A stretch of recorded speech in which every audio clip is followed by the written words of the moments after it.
శ్రీ గురునాథుని పరమసిద్ధుని అద్వయు అప్రమేయుని రాగ వికార దూరుని నిరంజను నిర్గుణు నిర్వికారుని ఆగమ వేద్యు సర్వమయు అక్షరు అవ్యయు కేవలాత్ముని బాగుగా గొల్చియేనెప్పుడు ప్రార్థన చేతు నభీష్ట సిద్ధికై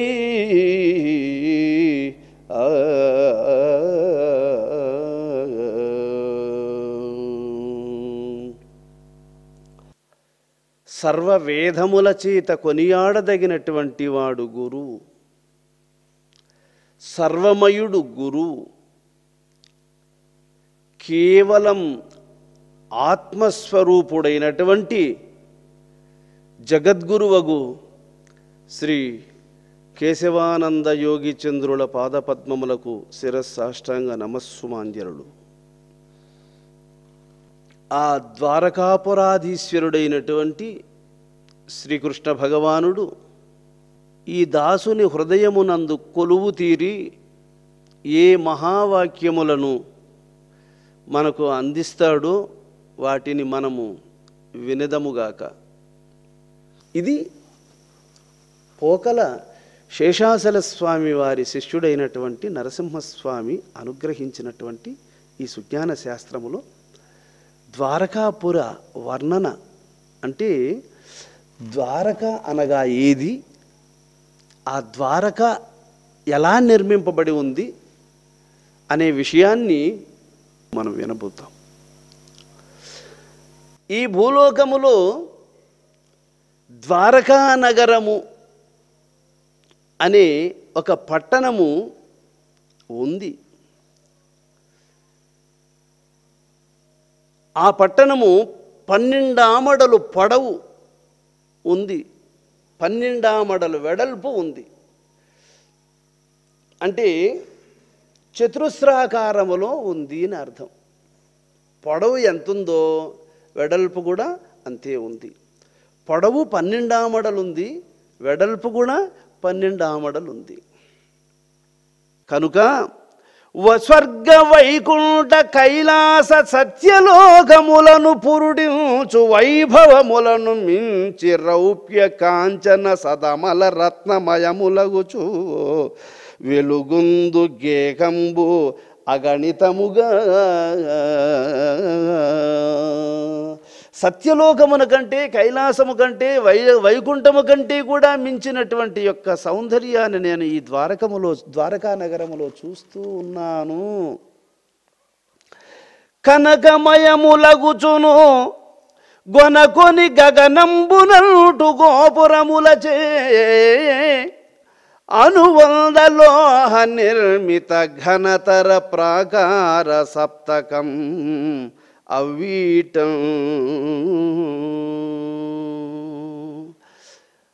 గోపురాలు దీన్ని ముందరటు గట్టిక్కి జూచితే కనకమయమగు గోపురంబులు ఎందు జూచిన పూల తోటలు కదలి వనములు కరిమృగంబులు జాతి పచ్చులు వనచరంబులు తటాకములు కోనేరులాదిగా ఉన్నతంబైనట్టి శిఖరము మీద వెలిగిటి దివ్య జ్యోతిని చూడగంటి స్వామిని వేడుకొంటి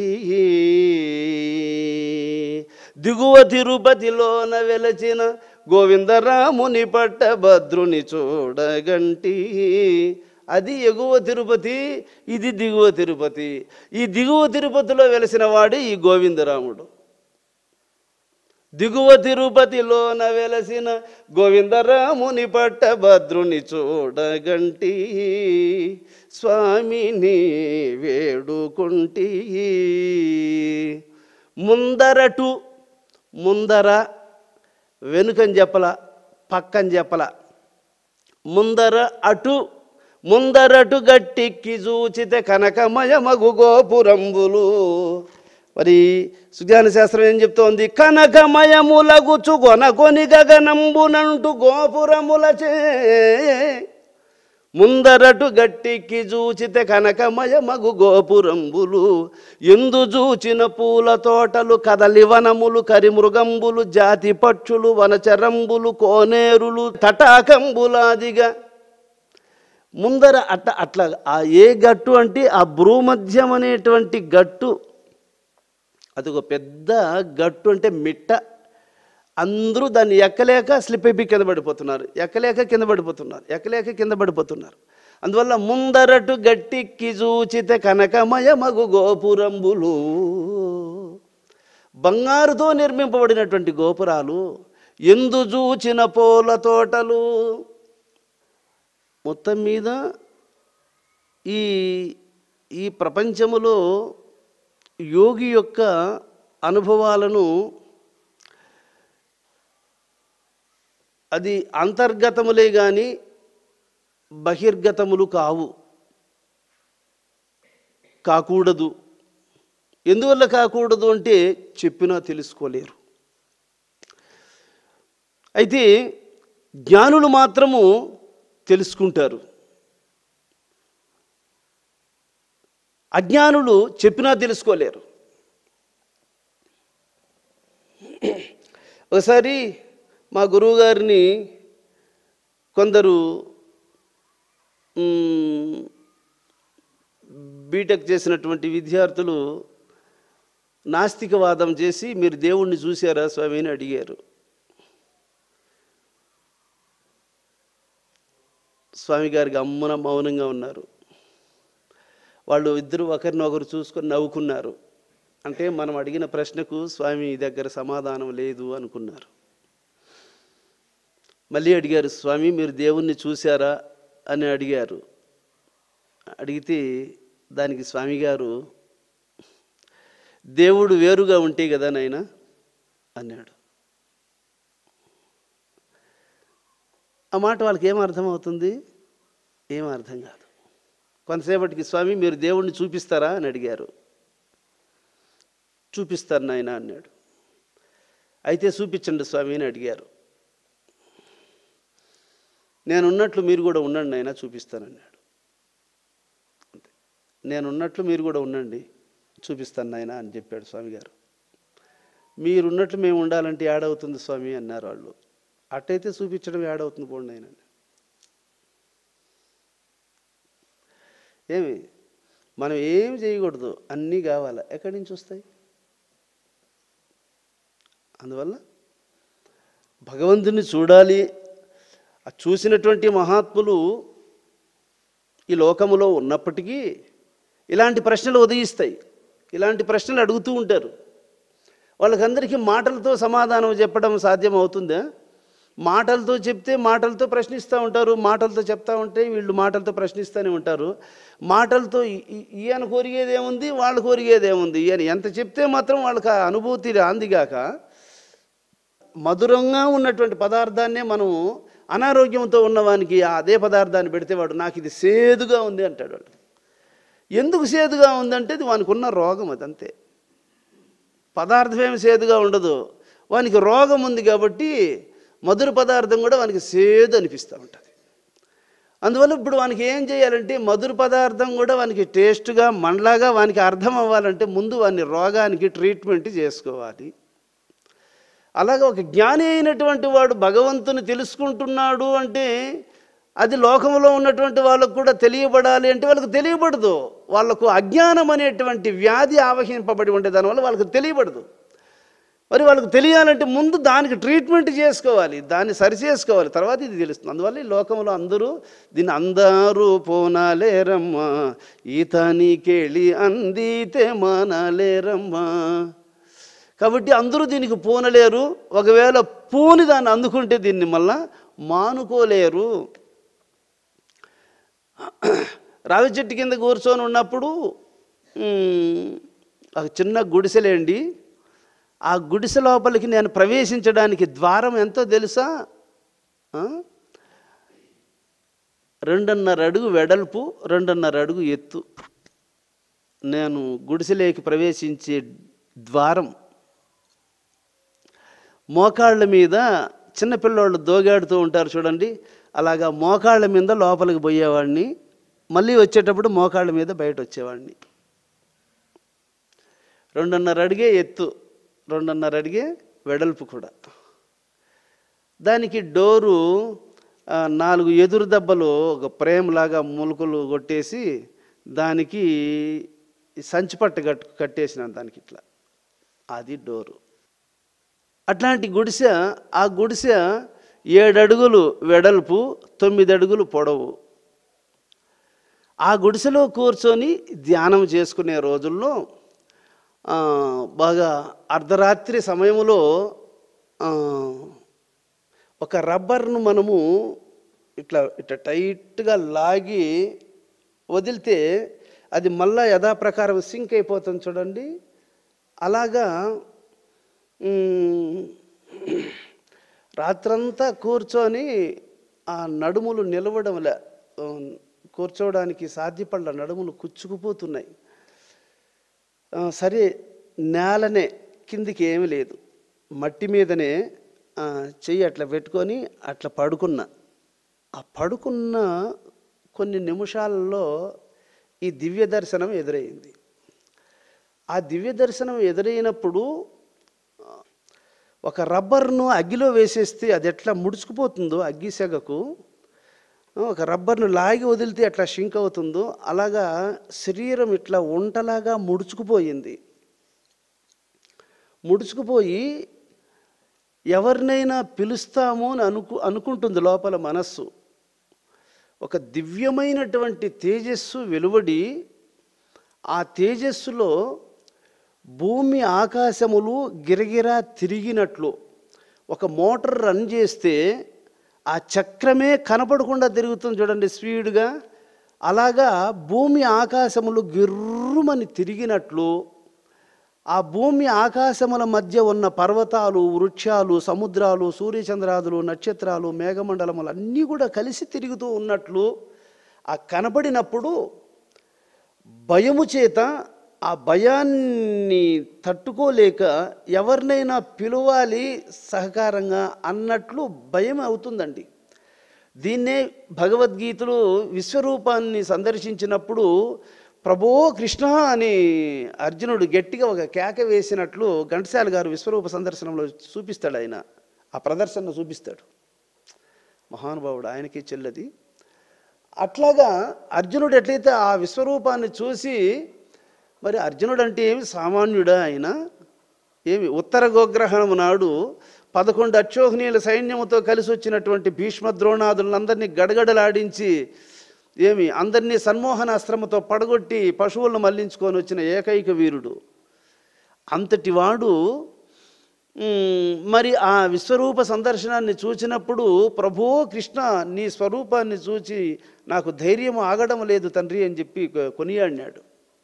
అలాగా ఆ గుడిసెలో పడుకొని ఉన్నప్పుడు ఆ స్వరూపం ఎదురైనప్పుడు శరీరం ఇలా ముడుచుకుపోయింది అనేది నాకు ఎట్ట తెలిసిందంటే, మేలుకున్న తరువాత, మెలకువలోకి వచ్చిన తర్వాత చూస్తే మోకాళ్ళు నుదురు కానుకొని ఉన్నాయి, చేతులు ఇలా గడ్డానికి ముడుచుకొని ఉన్నాయి. తల్లి కడుపులో ఉన్నప్పుడు శిశువు ఎట్లుంటాడో అట్లా ముడుకుపోయి ఉంది శరీరం. మళ్ళీ మెలకువలోకి వచ్చినాక తెలిసింది శరీరం మళ్ళీ చక్కగా వచ్చింది అనుకోండి. అలాగా ఆ దివ్యానుభూతి ఎదురుపడినప్పుడు గిర్రుమని తిరుగుతూ ఎంత ఒక 2-3 సెకండ్లు అనుకోండి, లేదు ఒక అర్ధ నిమిషం అలా తిరిగి ఆ తర్వాత ప్రశాంతంగా ఎక్కడిదక్కడ నిశ్చలంగా నిలిచిపోయింది. అంటే స్పష్టంగా కనపడుతోంది. ఆ స్పష్టంగా కనపడినప్పుడు ముందరటు గట్టెక్కి చూచితే కనకమయమగు గోపురంబులు, ఆ గట్టి ఎక్కిందప్పుడు, ఆ మనసు ఆ గట్టి ఎక్కి చూచినప్పుడు ఆ గోపురాలు, ఆ కోనేరులు, ఆ ఉద్యానవనాలు, అక్కడున్నటువంటి భక్తులు, అక్కడున్నటువంటి పతివ్రత స్త్రీ సమూహము, అవి ఇప్పుడు మీతో మాట్లాడుతూ ఉంటే నాకు అవన్నీ మనసులోకి వస్తూ ఉన్నాయి. అవంతా ఆ స్వరూపాలు అవన్నీ. అప్పుడు అనుకున్నా నేను, వేదములో మహాత్ములు చెప్పింది తప్పు కాదు, ఇది అక్షరాల సత్యము, ఇది వర్ణన కాదు. వాళ్ళు వర్ణన అని వినేవాళ్లకు విశ్వాసం లేకపోవడం వల్ల అలా అనుకుంటారు. కానీ వాళ్ళు చెప్పిన వర్ణన కూడా కొంతే, అక్కడున్నదంతా వర్ణించాలంటే సాధ్యం కాదు, దాంట్లో కొంత మాత్రం చెప్పారు. ఆ కొంత చెప్పింది కూడా వాళ్ళు పరిమితంగా చెప్పారే కానీ అక్కడ ఉన్నది ఉన్నట్టు చెప్పడానికి ఏ కవీశ్వరునికి శక్తి చాలదు. ఆ గోపురాల యొక్క డిజైన్, ఒకసారి నేను రావి చెట్టు కింద ఉండేటప్పుడే మా గురువుగారి ఆలయాన్ని నిర్మించాలంటే ఆ డిజైన్స్ నేను కొన్ని పేపర్ మీద వాటిని వేసుకొని అలాగే చెయ్యాలి అని కూడా నేను పెన్ను పేపర్ అవన్నీ దగ్గర పెట్టుకొని అది కనపడినప్పటికీ ఇది మర్చిపోతుంది. ఇంకా పెన్ను ఎత్తుకుంటే దేవుడు పేపర్ మీద గీసేవాడు దేవుడు. ఇంకా ఎన్నో రోజులు పెన్ను పేపర్ దగ్గర పెట్టుకొని ఆ డిజైన్స్ రాసుకోవాలని అనుకునేవాడిని నేను. కానీ అది తళం అనేది కనపడింది అంటే శరీరం వెంటనే మార్పు వచ్చేస్తుంది. దాన్ని రామకృష్ణ పరమహంస గారు భలే అందంగా చెప్పాడు ఒక మాటను. ఉప్పు బొమ్మను సముద్రము లోతు ఎంత ఉంది తెలుసుకొని రావాలి అని చెప్పి ఉప్పు బొమ్మను నేలలోకి వదిలిపెడితే ఏలు పెడితే ఏలు గరిగిపోయా, చెయ్యి పెడితే చెయ్యి గరిగిపోయా, కాలు పెడితే కాలు గరిగిపోయా, బొమ్మనంతా దింపితే బొమ్మే లేకుండా పోయా. ఇంక ఇంత లోతు ఉంది అని చెప్పి బయట వచ్చి చెప్పేవాడు ఎవడు? ఇంకా సముద్రం ఇంత లోతు ఉందని చెప్పేవాడు ఎవడు? అట్లా ఉప్పు బొమ్మను నేలలోకి దింపితే ఏలు గాడికి పెట్టామంటే ఏలు గాడికి మట్టంగా గరిగిపోతుంది, ఏలే లేదు. మళ్ళా చెయ్యి పెడితే చెయ్యి గాడికి గరిగిపోతుంది, బొమ్మనంతా దింపితే బొమ్మే లేకుండా పోతుంది. అట్లాగా ఆత్మదర్శనం అనేది ఒక్కసారి అయ్యింది అంటే ఈ బొమ్మే మళ్ళీ కనపడేది లేదు. అందువల్ల మహాత్ములంతా కూడా వాళ్ళు, కాకపోతే మనం ఏందనుకోండి అల్పజ్ఞానం, మన జ్ఞానం కాదు. మహర్షులు వాళ్ళు ఆ డిజైన్స్ అంతా చూసే మళ్ళీ గోపురం ఇలా ఉండాలి, సాలహారం ఇలా ఉండాలి, సాలహారాన్ని ఇలా నిర్మించాలి అని చెప్పి వాళ్ళు మళ్ళీ ఆ శిల్పకళా శాస్త్రాన్ని వాళ్ళు రాసి పెట్టారు వాళ్ళు మహాత్ములు. అక్కడ చూసినటువంటి వాటిల్లో కొన్నిటిని మాత్రమే నిర్మిస్తున్నారు. ఇంకా పూర్తి డిజైన్స్ అంటే అవి భూలోకంలో నిర్మించడానికి సాధ్యం కావు. అందుకే ఒక్కొక్కరు ఒక్కొక్క బిల్డింగ్ ఒక్కొక్క డిజైన్లు ఉంటాయి చూడండి. ఇవన్నీ అంతరాత్మ నుంచి వచ్చే డిజైన్స్ కదండి. ఇవంతా మోడల్స్ అంతా అంతరాత్మ నుంచి వచ్చేటువంటి డిజైన్స్. అందువల్ల అంతరాత్మలో నుంచి వెలువడే డిజైన్స్ అవి అన్నీ కాదు, మితము లేవు, ఇప్పటికున్నవి కాదు, ఇంకెన్నైనా ఉన్నాయి. అందువల్ల కనకమయములగుచు గొనకొని గగనంబునంటు గోపురములు,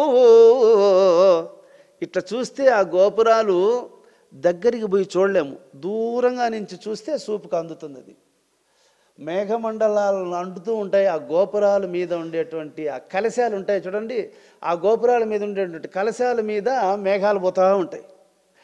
గగనంబునంటు గోపురములచే అనువంద లోహ నిర్మిత ఘనతర ప్రాకార సప్తకం అవ్వీటం.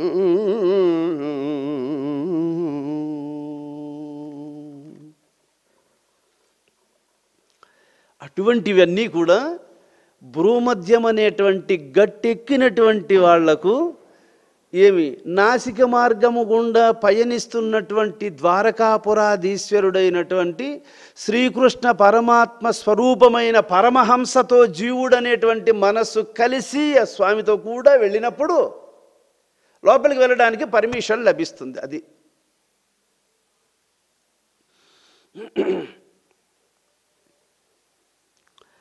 కమళదలాప్తు రథముల కంటెను వేగములైన గుర్రముల్ అమరగ దిగ్గజంబులకు నారయమిల్చిన హస్తియోధముల్ యమబట కోటినైన మరి అంతము చేయగజాలు మృత్యులు సమమగు భూధరంబులకు చక్కని తేరులు నప్పురంబున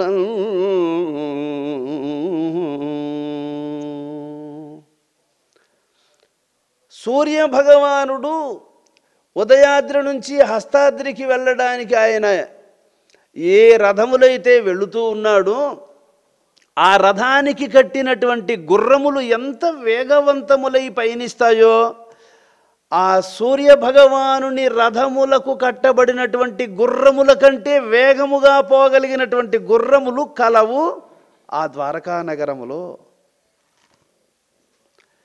అష్టదిగ్గజములు 8 దిక్కులను మోసేటువంటి 8 ఏనుగులు ఈ భూమిని ఎట్లయితే మోసుకొని ఉన్నాయో ఆ అష్టదిగ్గజముల కంటే కూడా బలీయమైనటువంటి యొక్క దిగ్గజములు ఆ ద్వారకా నగరములో ఉన్నాయి.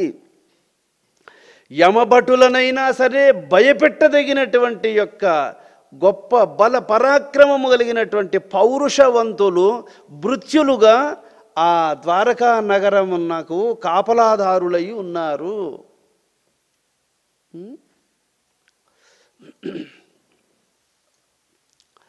అందమైనటువంటి తేరులు అక్కడున్న వాళ్ళు పయనించడానికి ఆ పురమున కలవు.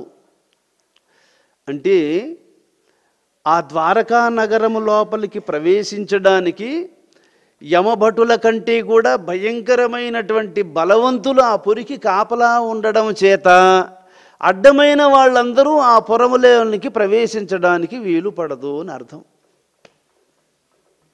ఆ పురములోనికి అందరూ నీలుకొని కూర్చొని చూస్తూ ఉంటారు. ఎంతోమంది ప్రపంచంలో ఎందుకు వాళ్ళు పద్మాసనంలో కూర్చొని ఉంటారంటే ఆ పట్టణంలోకి వెళ్ళాలని, ఆ పురం లోపలికి వెళ్ళి ఆ పుర వైభవాన్ని దర్శించాలి అనేటువంటి భావంతో అందరూ పద్మాసనంలో కూర్చుంటున్నారు. కానీ యమభట కోటినైన మరి అంతము చేయగజాలు భృత్యులు, యమభటులనైనా సరే సంహరించదగినటువంటి బలాఢ్యులు ఆ కోటకు ఆ ద్వారకా నగరమునకు కాపలాదారులై ఉండడం చేత అందరూ ఆ పురంలోనికి ప్రవేశించలేరు.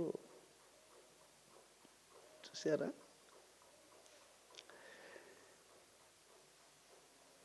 దేవకాంతల రూపముల్ నెగడనోపువో అందముల చేత పెంపొందు నిందు ముకులు చకదనమున చంద్రుని ధిక్కరింపజాలు పురుషులు గలరందు లాలితముగా.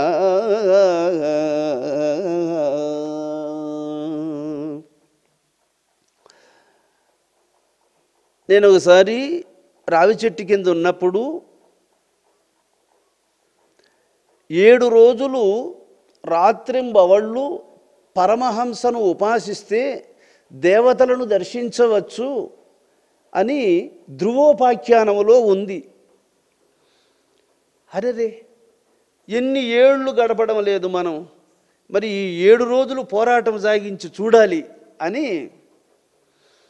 అప్పుడు ఈ రావి చెట్టు కింద ఉంటే డిస్టర్బ్గా ఉంటుంది, వచ్చి పోయే భక్తులు కొంచెం అలజడి చేస్తూ ఉంటారని చెప్పి అప్పుడు గుహలోకి వెళ్ళానండి. గుహలోకి వెళితే అక్కడ ఆ లోపల నుంచి బయట రాకుండా ఉండడం కోసము 7 రోజులు మంత్రాన్ని మరువకుండా కఠోరంగా ధ్యానం చేయాలి అనేటువంటి ఒక నియమం. ఆ లోపలికి వెళితే బయట నాకు ఆ ఓపెన్ మూసుకోవాలంటే ఏం చేయాలి, ఏమి లేదు. అందుకని ఇంకా గోడ కట్టుకునే దానికి నాకు ఇటుకలు ఎక్కడి నుంచి వస్తాయి, సిమెంట్ ఎక్కడి నుంచి వస్తుంది, ఇసుక ఎక్కడి నుంచి వస్తుంది, అవన్నీ ఇప్పుడు అయ్యే పని కాదు అని చెప్పి ఈ ఆకులు అడవిలోకి వెళ్ళి ఆ గుత్తి కొమ్మలన్నీ కొట్టుకొని వచ్చి దాన్ని కళ్ళలాగా తడికిలాగా కట్టుకునేసి దానికి ఒక ద్వారం ఒకటి పెట్టుకొని ఆ ద్వారాన్ని కూడా బాగా తడికిలాగా కట్టి బంధించేసాను దాన్ని. అంటే నేను కూడా తీసుకొని బయట రావడానికి వీలు పడకుండా కట్టేశాను లోపలికి వెళ్ళిపోయి. మరి మధ్యలో పాస్ వెళ్ళాల్సి వస్తుంది కదా, అప్పుడు బయట రావాల్సింది కదా. అప్పుడు ఏం చేయాలి అంటే అక్కడ ఒక పైపు ఒకటి ఉండింది అనుకోండి, ఒక 3 ఇంచీల పైపు ఒకటి.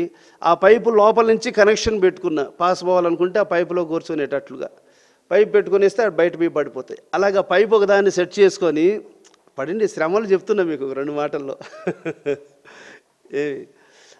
అలాగా ఆ గుహలో కూర్చొని అలా ధ్యానం చేసేటప్పుడు 7 రోజులు పళ్ళు దోమింది లేదు, మంచినీళ్ళు తాగింది లేదు, ఒక్క మెతుకు అన్నం తినింది లేదు, అసలు పళ్ళే దోమింది లేదనుకోండి. 6 రోజులు పూర్తి అయిపోయింది. 7వ రోజు ఒక పక్క ఆకలి సంపిస్తూ ఉంది, ఒక పక్క దప్పిక. ఏది ఏమైపోయినప్పటికీ వాటిని అన్నిటినీ అధిగమించుకొని ధ్యానంలోనే కూర్చొని ఉన్నప్పుడు ఒక్కొక్కసారి అది పూర్తిగా మరుపు వచ్చేస్తుంది. ఆ ఆకలి మరుపు వస్తుంది, దప్పిక మరుపు వస్తుంది. ఎట్టయితే చంద్రునికి మేఘాలు ఒక్కొక్కసారి అడ్డంగా వచ్చేస్తాయి, పూర్తిగా ఆయన్ని కప్పేస్తాయి. మళ్ళీ ఒకసారి మేఘాలన్నీ తొలగిపోతాయి, చంద్రుడు మళ్ళీ బాగా ఆయన వెన్నెల మళ్ళీ భూమి మీద కనపడుతూ ఉంటుంది చూడండి. అలాగా జరుగుతూ ఉంది. 6వ రోజు పూర్తి అయిపోయింది. 6వ రోజు నైటు, రాత్రి తెల్లవారుజాము ఉంటుంది అనుకోండి, అర్ధరాత్రి తరువాత. అప్పుడు ఒక దేవలోకము నుంచి ఒక అద్భుతమైనటువంటి స్త్రీ రూపముతో సాక్షాత్తు లక్ష్మీదేవి ఎలా ఉంటుంది అన్నట్లు అమ్మవారు తామర పద్మము వికసిస్తే కలర్స్ ఎలా ఉంటుందో ఆ కలర్తో ఒక చీర కట్టుకొని లైట్గా తెలుపుతో కలిసి ఉన్నటువంటి తెలుపు ఎరుపు కలిసినటువంటి జాకెట్స్ వేసుకొని ఒక అందమైనటువంటి ఆభరణాలు ధరించుకొని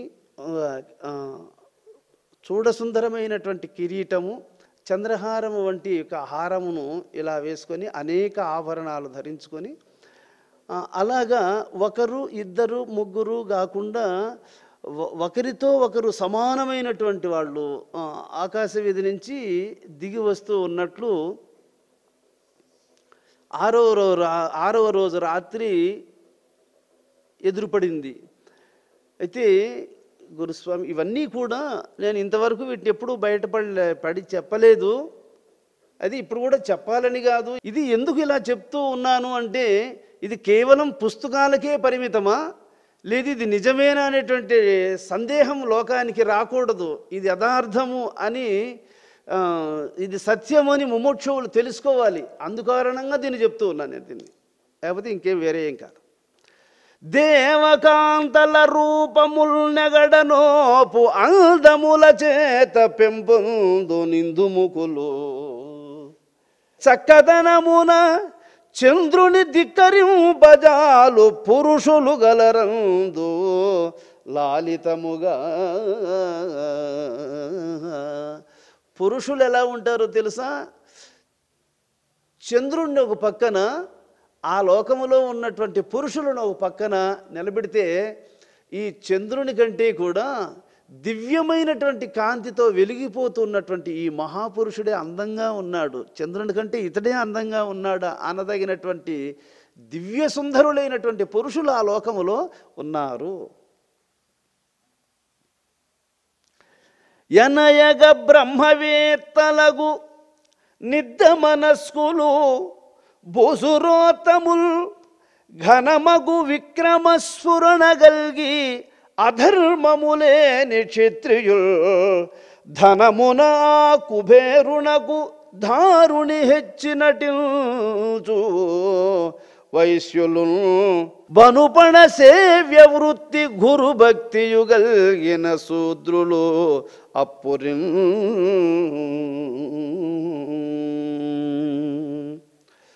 బ్రహ్మవేత్తలు గొప్ప గుణవంతులు, దయామయులైనటువంటి మహాత్ములు, భూసురోత్తములు గలరు ఆ లోకములు. గొప్ప విక్రమశాలురు, ధర్మాత్ములు, అధర్మమునకు ఎక్కడ చోటివ్వని, అవకాశాన్ని ఇవ్వనటువంటి క్షత్రియులు గలరు ఆ ద్వారకా నగరములో. ఇక ధనవంతులలో కుబేరునకు మించినటువంటి ధనవంతులు కలరు ఆ ద్వారకా నగరములో. గురుభక్తి యందు తనుధన మన ప్రాణములను సమర్పించదగినటువంటి శూద్రులు కలరు ఆ ద్వారకా నగరములో. ఆపురి రమ్య హర్మ్యములు, ఆపురి కోటలు గోపురంబులు, ఆపురి రాజమార్గములు, ఆపురి సొంపు విశాల గేహముల్ ఆపురి రామసీమలును ఆపురి దివ్య తటాక వర్గముల్ ఆ పుర వైభవంబులను ఆరయ బ్రహ్మకునైన శక్యమే.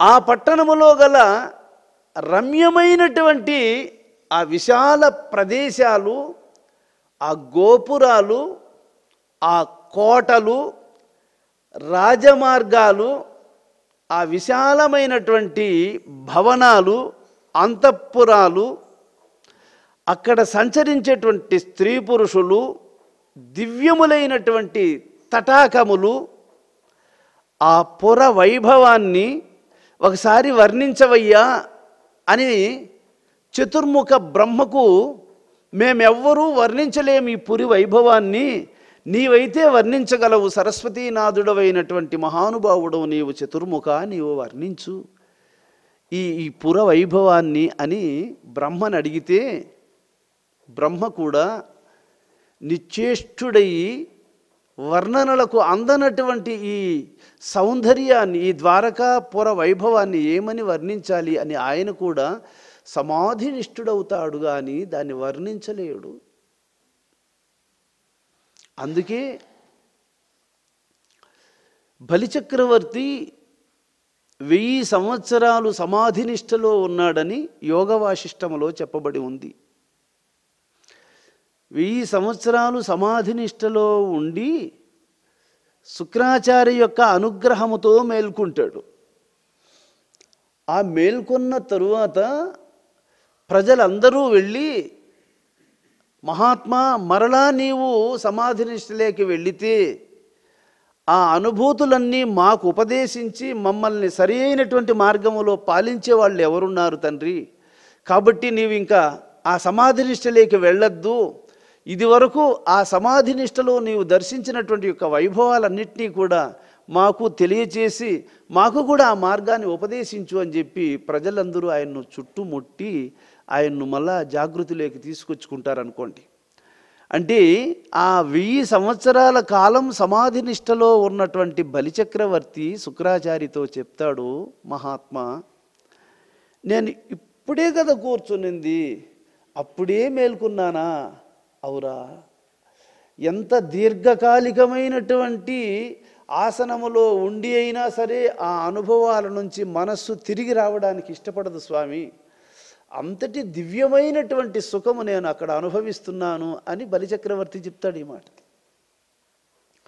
అంటే అంతటి యొక్క దివ్యమైనటువంటి సుఖము భూమధ్యాన్ని దాటి సహస్రారాన్ని చేరి ఆ పరమేశ్వరుని దర్శించినటువంటి యోగికి ఆ ఆత్మసుఖం అనేది తెలియబడుతుంది. అటువంటి సుఖాన్ని పొందదగినటువంటి అదృష్ట జన్మము మానవ జన్మము. దానికే గురువు మనకు ఉపదేశము అంటే అర్థమైంది అంటే నీలో ఉన్నటువంటి పరమాత్మను తెలిసి కలిసి ఆయనతో నిత్య సుఖాన్ని అనుభవించే అదృష్టాన్ని పొందడానికై మనకు గురువు ఆ ఉపదేశాన్ని ఇస్తూ ఉన్నాడు. భగవంతుణ్ణి దర్శించి ఆయనతో కలుసుకొని ఆయన అనుభవించే భగవత్ సుఖాన్ని మనం కూడా అనుభవించడానికి సర్వమానవులకు అధికారం ఉంది. సర్వమానవులు ఆ సత్యాన్ని తెలుసుకోవడానికి అర్హులే. కానీ ప్రయత్న లోపం వల్ల ప్రయత్నించిన వాళ్ళు తెలుసుకుంటున్నారు, ప్రయత్నించకుండా ఉండే వాళ్ళు తెలుసుకోకుండా ఆయుష్ను పోగొట్టుకుంటూ ఉన్నారు. కోరికనుంగొన ఎంతటి సూరులకును వశముగాదో శోధింపగా ఏ చోరులకు నలవిగాదింగా ఏ రిపులకు చొర అసఖ్యమిల నా ప్రోలం. ఎంతటి పరాక్రమ సంపన్నులకైనా ఎంతటి శూరులకైనా కానీ ఆ నగరములోనికి ప్రవేశించి దాన్ని శోధించడానికి సాధ్యపడదు. ఎంతటి శూరులైనా, ఎంతటి గొప్ప బలపరాక్రమం కలిగిన వారైనా, ఎంత నేర్పరులైనా కానీ ఆ పట్టణము లోపలికి అస్సలు ప్రవేశించలేరు, సాధ్యం కాదు. అందుకే లోకంలో అందరూ ఆ నగరంలోకి ప్రవేశించలేకనే పోతున్నారు. అది కదండి, ఎవరైతే ఆ నగరములోనికి ప్రవేశిస్తున్నారో వాళ్ళు కేశవానంద స్వామి గారు ఎంతటి దివ్యజ్ఞాన సంపన్నుడు అంటే ఆ తండ్రిని నేను వర్ణించలేను. జీవితకాలమంతా వారిని సేవించిన ఇంక 100 సంవత్సరాలు జీవించినా, ఇంక 1000 సంవత్సరాలు జీవించినా, ఎంతకాలము జీవించి జీవితమంతా ఆ స్వామికి సేవ చేసినా కానీ రుణపడతాము. అంతటి యొక్క సత్యాన్ని తెలుసుకొని దానిని అందించినటువంటి దేవదేవుడు కేశవానంద యోగీంద్రుడు వారు. ఆ మహాత్ముడు 4 సార్లు సంవత్సరానికి ఒక్కసారి ప్రాణప్రయాణము ఎదురైతే కూడా దాన్ని ఆఫ్ చేసుకొని 97లో స్వామిగారు ఇక తెలియజేయవలసినటువంటి యోగ రహస్యాలు, ఆ అమనస్క యోగము యొక్క ఆ ఉనికిని, ఏది పరిపూర్ణమని చెప్పబడుతుందో ఆ పరిపూర్ణ జ్ఞానాన్ని ఒకరోజు తెలియజేసి, ఇది కడపటి సత్యమునైనా, ఇంతకు మినహా లేదురా, జాగ్రత్త అని ఆ సత్యాన్ని తెలియజేసి ఆ తరువాత ఇక శరీర త్యాగాన్ని దృష్టిలో పెట్టుకున్నారు. మరి ఈ వివరాలన్నిటినీ తెలిసిన మహాత్ముడు ఎంత శిష్యునికి అందించాలనో ఆ పరిపక్వ దశను ఎదురుచూచి, ఆ పరిపక్వ దశ వచ్చినప్పుడు ఆ సత్యాన్ని అందించి, ఆ తరువాత ఇంక నేను రేపట్లుంటానైనా అని చెప్పి ఆ సమయానికి కరెక్ట్గా శరీరములో నుంచి వాళ్ళు బయలుదేరడము అంటే ఆ ద్వారకా నగరము లోపలికి ప్రవేశించడానికి, ఆ ద్వారకా నగరములో నుంచి వెలుపలికి రావడానికి వాళ్ళకు ఎప్పుడూ ఆరూఢ జ్ఞానము. ఆరూఢులు అంటే వాళ్ళు ఎప్పుడూ ఆ దాంట్లో పాస్ అయి ఉన్నారు. దాంట్లో నిరంతరము ఆ రాకపోకలు ప్రతిరోజు. దీన్ని అమరనారాయణ స్వామి దినదినము ఒక గడియ సేవింతు నీ మూర్తి దివ్య తేజంబైన రంగా 24 నిమిషాలు ఒక గడియ, 24 నిమిషాల సేపు వాళ్ళు ఆ దివ్యస్వరూపాన్ని దర్శించి ఆ తర్వాత మళ్ళీ మేల్కుంటూ ఉంటారట ప్రతిరోజు. అందువల్ల వాళ్ళకి అది రోజు ప్రాక్టీస్లో ఉంటుందండి.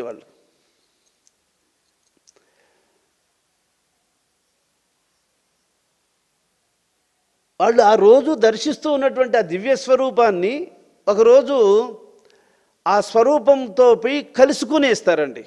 మళ్ళీ వెలుపలికి రారు. అది ఎట్లా అంటే ఒక ఎగ్జాంపుల్ చెప్తా మీకు. ఇది లోపల గుడి, స్వామివారు ఉన్నటువంటి గుడి అనుకోండి. ఆ గుడి ద్వారం ఇది అనుకోండి. ఆ ద్వారం దగ్గరికి వెళ్ళి అలా తొంగి చూసినప్పుడు స్వామివారి యొక్క స్వరూపం మనకు స్పష్టంగా దర్శనం అవుతుంది కదా. ఆ వాకిలి కాడి నుంచి అటు తొంగి చూసినప్పుడు, ఆ తొంగి చూసి ఇలా తొంగి చూసి స్వామివారి యొక్క శాంతము, ఆయన యొక్క దివ్య స్వరూపాన్ని అంతా అలా చూసి తర్వాత నమస్కారం చేసుకొని మళ్ళీ బయట వచ్చేస్తూ ఉంటాం. అలాగా సిద్ధి పొందినటువంటి మహాత్ములు అందరూ కూడా పరమాత్మను అలా ఆ ద్వారం దగ్గర నుంచి బయట నిలబడుకొని స్వామిని, లోపల ఉన్నటువంటి స్వామిని దర్శించి మళ్ళీ ఇట్లే వచ్చేస్తూ ఉంటారు. వాళ్ళు సమాధి నిష్టలో ఉన్న వాళ్ళు, సమాధి నిష్టలో నుంచి మేల్కోగలిగే వాళ్ళ స్థితి అది. వాళ్ళు ఇంకా శరీరాన్ని చాలించాలి అనుకున్నప్పుడు ఆ గడప దగ్గరికి వెళ్ళి సమయం చూసుకొని ఆ లోపలికి అడుగు పెట్టేస్తారు. ఆ లోపలికి అడుగు పెట్టేశారు అంటే మళ్ళీ తిరిగి బయట రారు. ఇదండి మోక్షం.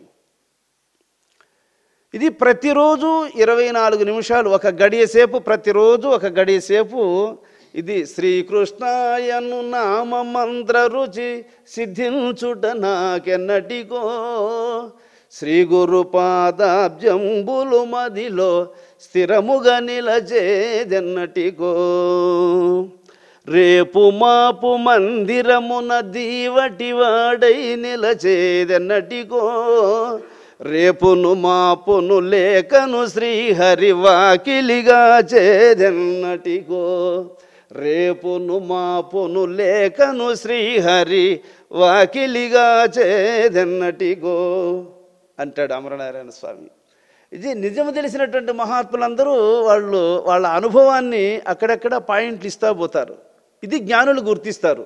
ఇది రేపును మాపును లేఖను శ్రీహరి వాకిలిగా చేదెన్నటిగో, ఆ వాకిలి కాడ కాచుకొని స్వామిని చూసుకొని ఉంటారు వాళ్ళు. శిష్యుల కోసం మళ్ళీ వెనక్కి వస్తూ ఉంటారు, శిష్యుల కోసం మళ్ళీ వెనక్కి వస్తూ ఉంటారండి మహాత్ములు. ఇంకా చాలు అనుకున్నప్పుడు లోపలికి అడుగు పెట్టేస్తారు, అంతే, మళ్ళీ తిరిగి రారు. ఇది కాబట్టి ఆ పట్టణంబునకు సరి ఏ పట్టణమైన జగతి ఎన్నగరాదవు, నా పురి కాపురముండెడు ఆ పుణ్యుల భాగ్యమింత అనగావశమే.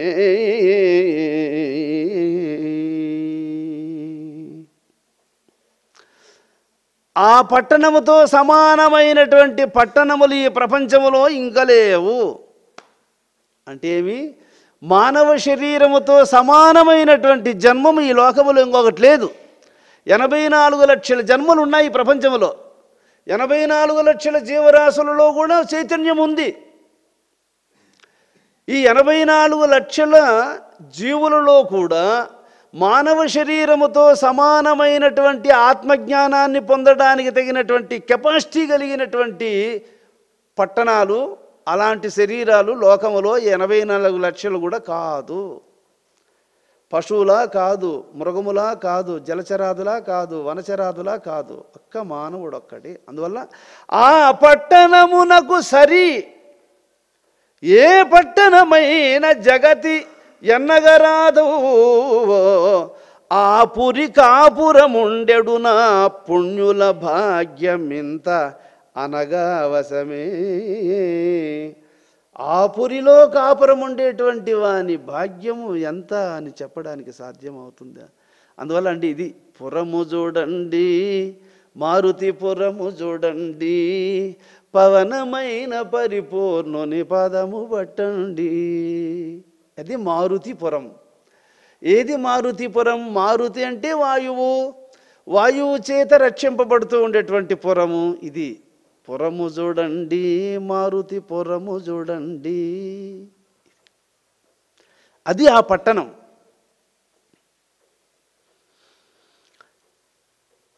ఆ పురి కాపురముండెడు నా పుణ్యుల భాగ్యమింత అనగావశమే.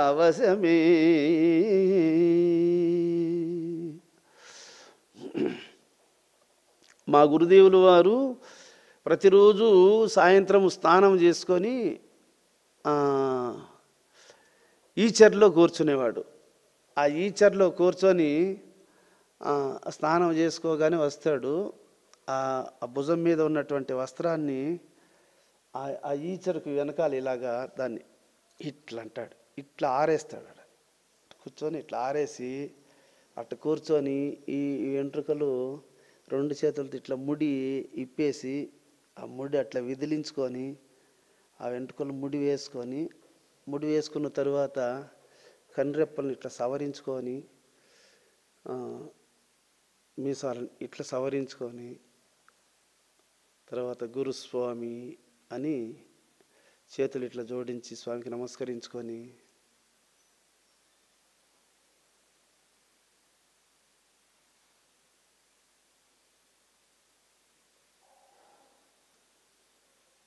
ఇలాగే కూర్చునేవాడు.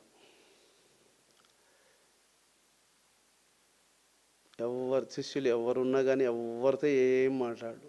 ఇలాగ ప్రతిరోజు సాయం సమయంలో స్నానం చేసుకొని రాగానే అలాగా కూర్చొని పొద్దు కూకిపోయి ఉంటుంది. వాతావరణం అప్పుడప్పుడే చీకటి పడుతూ ఉంటుంది. ఆ సమయంలో ఆకాశం కల్లా అలా చూసి మెల్లగా చూపునట్ల భూమధ్యమునకు మరల్చుకొని అలా ఉండేవాడు. మళ్ళీ తెల్లవారుజామున కరెక్ట్గా 2 గంటలకు కరెక్ట్గా లేచి అలా వెళ్ళి పాసిపోయేసి పాదాల మీద నీళ్లు పోసుకొని మళ్ళీ గర్భగుడి దగ్గరకు వచ్చి గ్రిల్ డోర్ ఒకటి, వుడ్ డోర్ ఒకటి, 2 ఉంటాయి దానికి. ఆ వుడ్ డోర్ను ఒక 3 ఇంచీలు ఓపెన్గా పెట్టుంటాడు. గ్రిల్ డోర్ను మాత్రము లాక్ చేసేసి ఉంటాడు. ఆ వుడ్ డోర్ను మాత్రం ఒక 3 ఇంచీలు అట్లా ఓపెన్లో పెట్టుంటాడు. ఎందువల్లంటే అరకంట దృష్టితో ఉండడం యోగికి ఎంత కర్తవ్యమో గర్భగుడిని కూడా అలాగా అరకంట దృష్టితో పెట్టడం అనేది సాంప్రదాయంగా స్వామి రోజు అలా పెట్టేవాడు. అలాగా గ్రిల్ డోర్ను మాత్రం లాక్ చేసేస్తాడు. వుడ్ డోర్ను మాత్రం ఒక 3 ఇంచులు ఓపెన్ పెట్టుంటాడు. దాన్ని స్వామి తెల్లవారుజామున వచ్చి చేతిలో ఈ బెత్తం ఉంటుంది కదండి, ఈ బెత్తంతో ఆ గ్రిల్ సందులో పెట్టి కట్టెను ఆ డోర్నట్ల ఈ డోర్నట్ల ఓపెన్ చేస్తాడు. ఈ డోర్ని ఇట్ట కట్టితో దోస్తాడు, ఆ డోర్ని ఇట్ట కట్టితో దోస్తాడు. గ్రిల్ డోర్ను ఓపెన్ చేయకుండా లాక్ ఓడదీయకుండానే తెల్లవారుజామున దాన్ని అట్లా దీన్ని అట్లా తోసేసి ఆ కట్టెను అట్ట గోడ కానించి 2 చేతులు ఎత్తి ఇలాగా నమస్కారం చేసుకొని ఆ తర్వాత వచ్చి మంచం మీద కూర్చుంటాడు. మంచం మీద కూర్చొని ఇంకా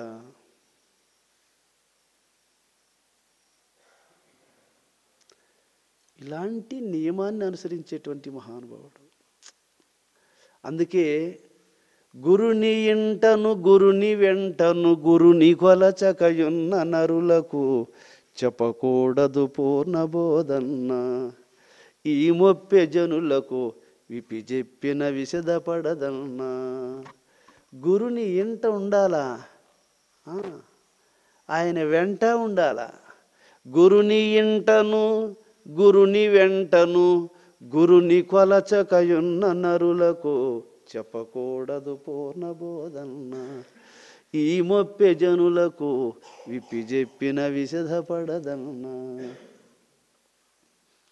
అలాగా మహాత్ములను సేవించి వాళ్ళ వెంటుండి వాళ్ళ అనుష్ఠానాలను గుర్తించి వాళ్ళు నడిచే విధానము, వాళ్ళు కూర్చునే విధానము, వాళ్ళు సంభాషించే విధానము, వాళ్ళు మన పట్ల చూపించేటువంటి ఆ ప్రేమ, ఆ దయ, ఆ వాత్సల్యము, దాన్ని పంచుకొని అలాంటి అభ్యాసాన్ని హృదయంలో పెట్టుకొని వాళ్ళు బిడ్డలను ఎంత అన్ని రకాలు ఉంటారండి శిష్యులు. మంచోడు ఉంటాడు, చెడ్డోడు ఉంటాడు, ఒకటేమిటి అన్ని రకాల వాళ్ళు ఉంటారు. అందరి విషయంలో ఆయన ఎలా మెలుగుతాడో ఇవన్నీ కూడా తెలిసి స్వామిగారు ఎలా మెలుగుతూ ఉన్నాడో గ్రహించి ఆ సమదృష్టితో శిష్యుడు జీవించడం అనేది అలవరుచుకోవాలి. అందువల్ల ఎప్పుడెప్పుడు సమయం దొరికితే అప్పుడంతా స్వామిని సమీపించి ఆయన సేవించే మహాత్ములు ఎంతోమంది స్వామి గారికి శిష్యులు ఉండేవాళ్ళు. కుటుంబీకులుగా ఉండి కూడా వాళ్ళు గృహస్థ ధర్మాన్ని అనుసరిస్తూ ఉండి కూడా గృహ కార్యాలను సవ్యంగా చేసుకుంటూ ఎప్పుడు సమయం దొరికితే అప్పుడంతా స్వామితో కూడా ఉండి స్వామి మార్గాన్ని అనుసరించేటువంటి మహాత్ములు ఎందరో కూడా స్వామితో కూడా ఉండేవాళ్ళు. ఇలాగా ఆ కేశవానంద స్వామి ఇప్పటి ఈ ప్రస్తుత కాలంలో